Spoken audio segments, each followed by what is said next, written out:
इसलिए ताकि वो हमारे अधिकारों की रक्षा करे, हमारी जरूरतों को पूरा करे, ना कि इसलिए कि वो जाए संसद में इलेक्शन लड़े और भूल जाए कि हम यहाँ क्यों आए हैं। साथियों, मैं कहना चाहूंगी कि इस देश के तमाम वीरांगनाएं, दुर्गा भाभी, बेगम हजरत महल, फातिमा बेगम, जितनी भी वीरांगनाओं ने इस देश के लिए बलिदान दिया, भगत सिंह, चंद्रशेखर आजाद, सुभाष चंद्र बोस, जितने भी लोगों ने शहादत दी, उन सभी का उद्देश्य ये नहीं था कि सिर्फ भारत को आजाद कराना है अंग्रेजी हुकूमत से, बल्कि उनका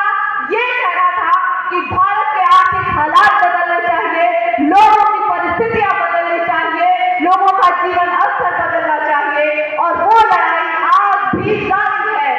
इस भारत में, और उस लड़ाई को आगे ले जाने की जरूरत है, अपने शहीदों का सपना पूरा करने की जरूरत है। और आने वाली अगली पीढ़ी आप है, इस पीढ़ी को अपने अधिकारों को समझना होगा, इस अपने वक्त की जरूरतों को समझना होगा और इस लड़ाई में हमारा साथ देना होगा। और मैं कहना चाहूंगी कि हम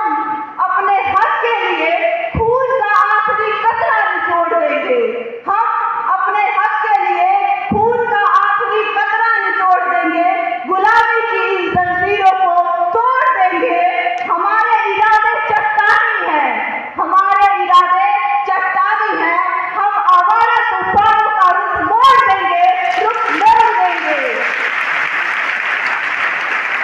और आखिरी में